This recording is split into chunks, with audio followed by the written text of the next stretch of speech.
What is up guys, my name's AK and welcome to the channel. Now if you got into the CDL last year during the Modern Warfare season or are looking to get into it for the next year and don't know where to start, or just looking for some guidance to make sure you're headed in the right direction, this video is for you. With that said and done, here is how to get started in competitive COD in 2020. Let's get into it. Now I will just quickly say this video is going to be split into two parts. You've got things to do inside the game and things to do outside the game. Now it's going to be quite good, and make sure you stick around to the end for one bonus tip that I promise you don't want to miss. Anyway, let's get into it. Okay, so the first section is going to focus on game knowledge and things that you can do in the game. So let's get into that. To play competitively, obviously you need a good understanding of how to play the game. You want to familiarise yourself with the game modes played in competitive. That's hardpoint, search and destroy, and control. And just in general, put a lot of time into the game to improve.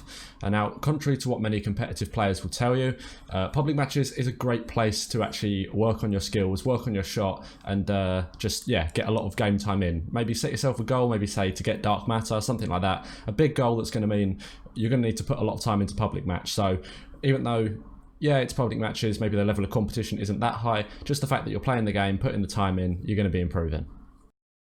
My next point is to learn the competitive maps and modes. So for those of you that maybe have only just got into competitive, you won't realise, but only some maps are played competitively, and so you want to learn the maps and the modes that are played on them, and basically learn them inside out. Know the hardpoint rotations, know where the S&D bombs are, know where the control points are. You need to learn that so that when you go into a scrim, 8 game battles, you're not learning that on the spot, and you already know that going into the game. Now this can be done two ways. You can either just play a lot of public matches and eventually you'll play the maps and modes enough that you learn where they are, or you can go into a custom game and just quickly write them down and go over them a few times, and you should learn it pretty quick. Now my next point is you want to find a role that you love to play. Now a quick interlude for those of you that haven't been playing COD for very long, or maybe not at all. Shotguns, guns like that, they're banned in competitive. The newbie stuff that you play against in public matches, rocket launchers, stuff like that, that's banned. So you don't have to worry about coming up against that, but also you can't use it. So keep that in mind. Just check the CDL website. They publish the full list of game rules of what you can and can't use. It won't be right from launch, but fairly soon you should get a good idea of what is going to be and not going to be allowed in competitive. Now, your playstyle essentially is going to come down to two decisions. Do you play an AR or assault rifle playstyle, or do you play sort of a more SMG, run and gun, fast-paced playstyle? Very simply, that's how it sort of splits. But you can play flex, which is essentially you play a bit of both depending on what the map and mode requires. So if you're playing on a small map, you probably play an SMG, but if you're playing on a bigger map, you might play in as a second AR or something like that.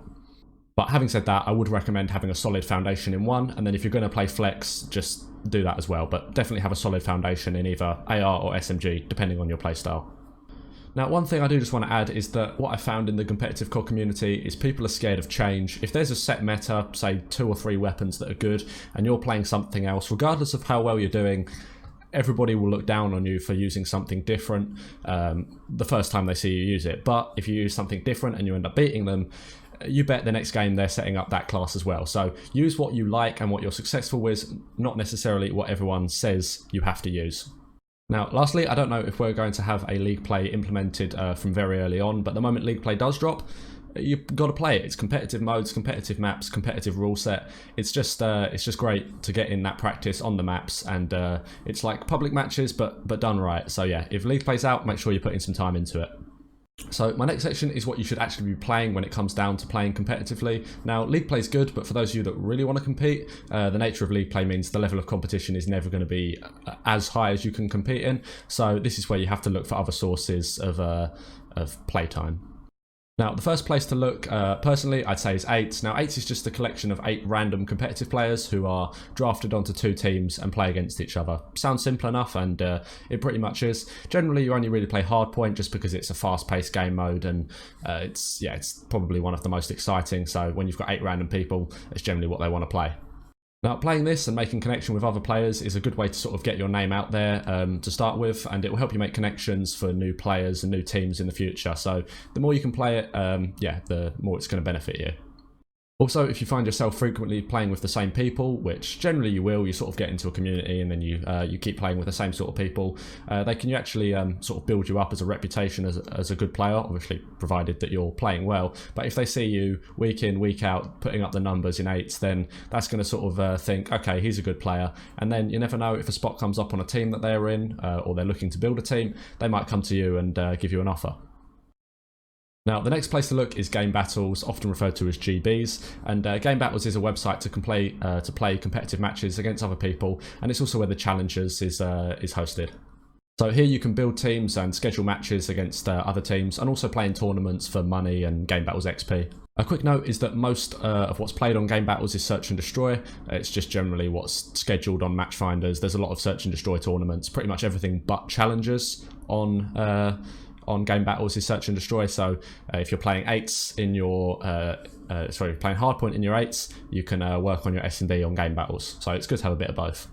Now, having good places in tournaments and having a good Game Battles profile is going to be a good way to let people that maybe don't know you or haven't seen you play before know that you're a decent player. So yeah, put some game time into Game Battles and build up your rank. Now, these are probably the best places to start to meet new players, but once you've built a team and once you've been playing for a little bit, scrims, which are organised team v team matches, you probably know what scrims are, they're probably the best way to actually build up your skills and get really good at the game in sort of a team synergised way, as opposed to playing with different players every day. Now, my next point is a quick one about personal branding and basically how to get people to know your name.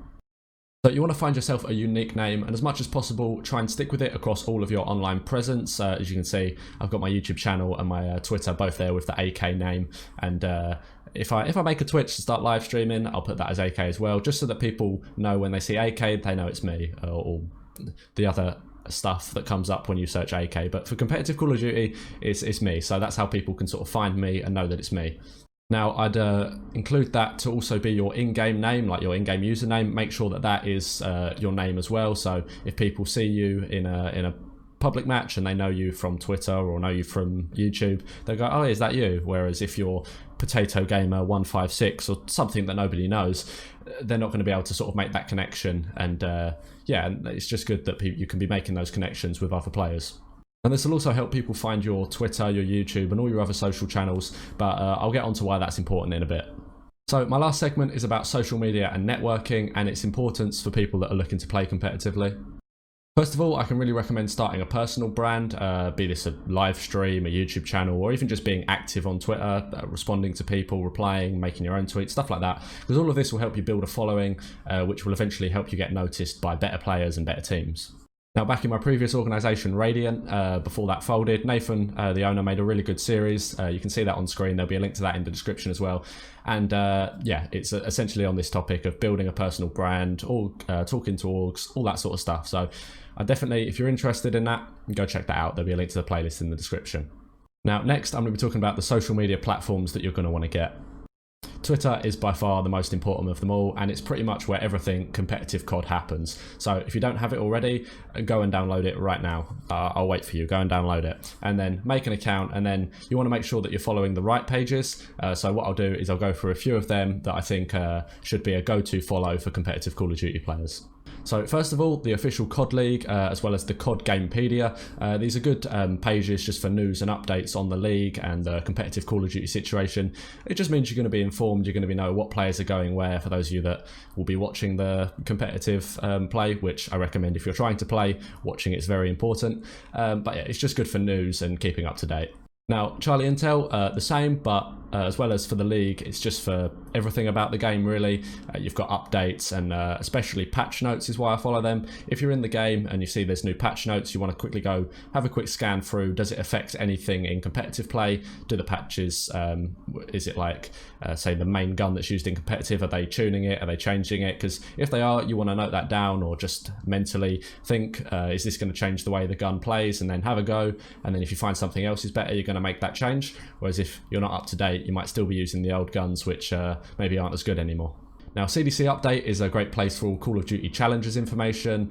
So if you're interested in following the Challengers scene, yeah, definitely go give them a follow as well. People like Tactical Rab, you've probably seen his YouTube channel if you're into competitive Call of Duty, but they're just good for staying up to date with all the competitive Call of Duty news without having to be on Twitter 24/7.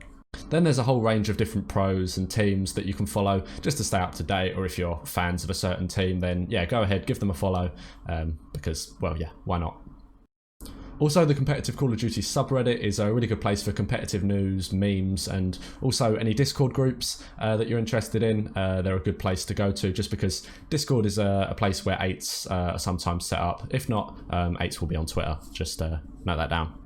So that's it for the main points of the video, but as I promised at the start, there's a bonus tip, and it is to subscribe. No, please, hear me out. So over the course of the game, I'm going to be making loads of videos that will really help you improve as a competitive player, from things such as tips and tricks, advice, as well as things like spreadsheets to track performance. I've got a very good idea of a video on that, so stay tuned, you're going to want to see that one. Anyway, I promise you won't regret hitting that subscribe button, so go do that and make sure you're not missing out on any competitive Call of Duty information, gameplays, you know, whatever, for the next year.